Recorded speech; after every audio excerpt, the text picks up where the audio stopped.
Assalamualaikum warahmatullahi wabarakatuh.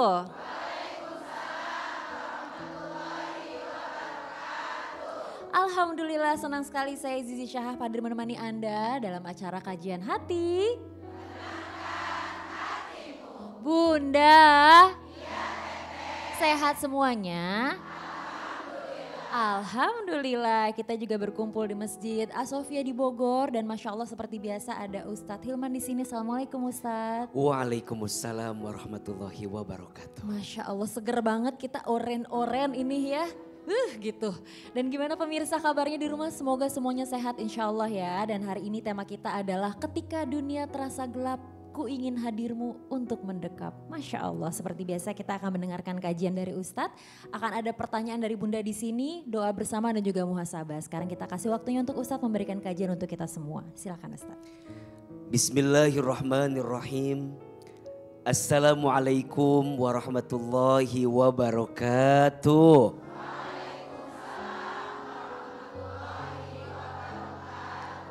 Bunda. Kadang dalam hidup kita pernah ngerasa bahwa keadaannya sulit, rumit, sakit. Pernah? Sering kita bilang bahwa kayaknya kondisinya udah nggak baik-baik saja. Apa yang sering kita lakukan ketika kita dalam keadaan gelap, dalam keadaan semuanya serba tersekap. Banyak di antara kita yang lari mencari dunia, yang lari kepada manusia. Padahal mohon maaf, jangan sibuk lagi dengan manusia setelah kita kecewa dengan manusia. Betul apa betul? Jangan terlena lagi dengan dunia setelah kita pernah dikecewakan dengan dunia. Kata Ibnu Qayyim al-Jauziyah rahimahullah, dunia itu seperti bayangan. Semakin engkau mengejarnya, semakin dia lari daripada kejaranmu. Berbaliklah, jangan jadikan dunia sebagai tujuan, tapi jadikan dunia hanya sebatas jalan yang pada akhirnya ketika engkau berbalik, dunia itu yang akan berbalik mengikutimu. Iya apa iya? Maka saat dunia terasa gelap, cukuplah dia Allah yang hadir mendekap. Satu kali Nabi Yunus alaihi salam pernah dalam kondisi gelap. Kenapa? Karena beliau pernah dimasukkan ke dalam perutnya ikan paus. Betul? Gelap, sempit. Kemudian beliau berkali-kali menusuk-nusuk perutnya ikan paus agar keluar daripada perut ikan paus tersebut. Tapi Allah tak izinkan Nabi Yunus keluar. Bahkan semakin gelap, semakin tak bisa keluar. Sampai kemudian Nabi Yunus teringat bahwa kondisi gelap ini yang mengizinkan siapa? Allah. Kondisi gelap ini pada akhirnya ditakdirkan oleh siapa? Allah. Beliau teringat kepada Allah. Kemudian membaca satu doa yang doa ini jadi asbab Nabi Yunus dikeluarkan dari perutnya ikan paus. Apa doanya? La ilaha illa anta subhanaka inni kuntu minad dzalimin. Bunda sayang perhatikan. Dari doa ini ada 3 kata kunci yang harus kita pahami. Agar kita bisa segera keluar dari situasi yang gelap. Yang pertama, la ilaha illa anta. Tidak ada Tuhan selain engkau ya Allah. Saat semuanya gak baik-baik saja. Saat semuanya sulit, rumit, sakit. Ini saat terbaik untuk kembali kepada Allah. Hanya Allah yang bisa nolong kita. Hanya Allah yang bisa ngangkat kesulitan kita. Hanya Allah yang bisa nunjukin jalan keluar terbaik untuk kita. Yang kedua, Subhanak, Maha suci engkau ya Allah. Hanya Engkau yang tidak pernah ingkar janji. Hanya Engkau ya Allah yang tidak pernah meninggalkan diri ini. Subhanak, maha suci Engkau ya Allah. Tidak ada sedikit pun kekurangan yang Kau miliki. Yang kurang hanyalah kita sebagai manusia. Betul? Sampai nanti yang terakhir kita ngaku sama Allah. Inni kuntu minadz dzalimin. Ya Allah, Engkau tak mungkin membuat hatiku sakit. Engkau tak mungkin membuat hidupku jadi sulit kecuali sebelum ini. Pasti ada dosa yang pernah kami lakukan. Betul? Akui dosa itu. Sadar dengan dosa itu. Semakin engkau sadar dengan dosa, semakin cepat Allah berikan jalan keluar untukmu. Bacakan, amalkan doa ini untukmu yang sedang dalam keadaan gelap. Semoga Allah berikan cahaya yang mendekap dalam setiap kehidupan kita. La ilaha illa anta subhanaka inni kuntu minadz dzalimin.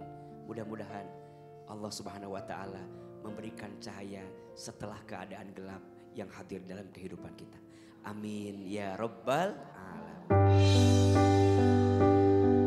Kajian hati. Baik, sekarang di sini sudah ada Mbak Aziza. Boleh Mbak Aziza kalau mau tanya sama Ustadz silahkan. Perkenalkan, nama saya Aziza, asli dari Jakarta, Ustadz. Jadi saya berasal dari keluarga yang broken home. Orang tua saya berpisah sejak saya umur 4 tahun. Dan di situ saya langsung dirawat, diurus, dibesarkan oleh kakek dan almarhum nenek saya. Ayah dan ibu saya sudah mempunyai keluarga masing-masing. Tapi Ustadz, setelah saya berjuang, dari saya masih sekolah, berusaha untuk sekolah sambil bekerja, membantu keluarga dan adik-adik. Hingga saat ini mereka sudah lulus, ternyata saya nggak pernah cukup untuk mereka. Dan yang saya dapatkan hanyalah cacian, makian, bahkan saat saya tidak bisa memenuhi keinginan ibu saya. Karena saat itu kondisi saya keuangannya lagi sangat ngedrop.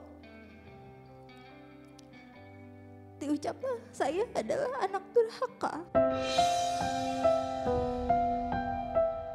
Mental saya hancur. Saya rindu dipeluk ibu. Bahkan untuk ditanyakan kabar atau sekedar tanya udah makan atau belum pun tidak.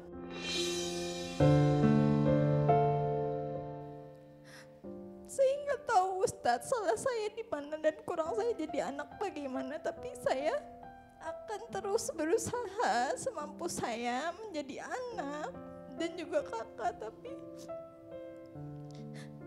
tapi kenapa saya tidak pernah dianggap dan tidak pernah cukup untuk mereka. Dan kan tadi kan kata Ustadz juga pas pembukaan, berhentilah sibuk dengan manusia jika manusia itu mengecewakan. Tapi bagaimana yang mengecewakan adalah orang tua dan saudara-saudara kandung saya.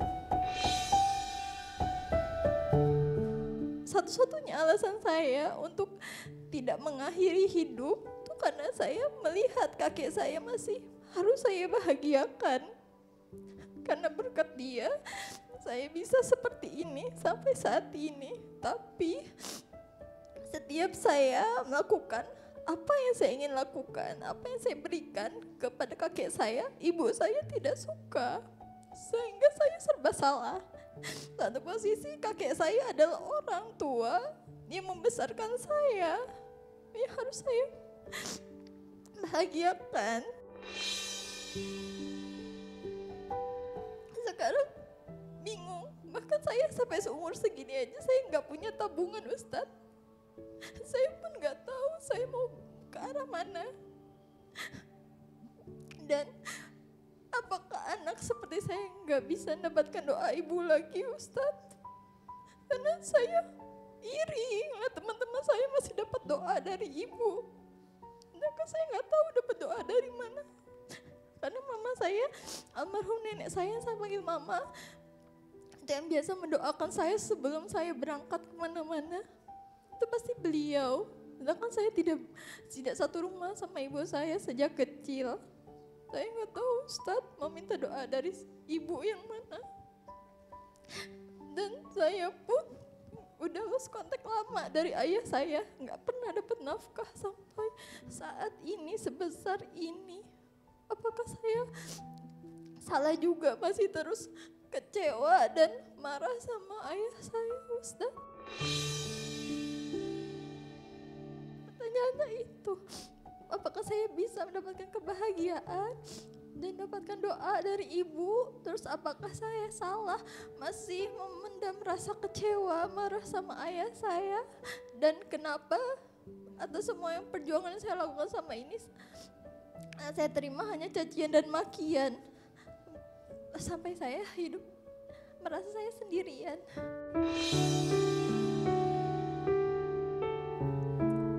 Bunda,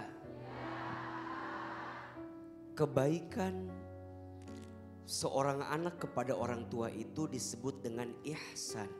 Ihsan itu satu kebaikan yang kita lakukan, yang balasannya nanti Allah yang berikan, bukan manusia.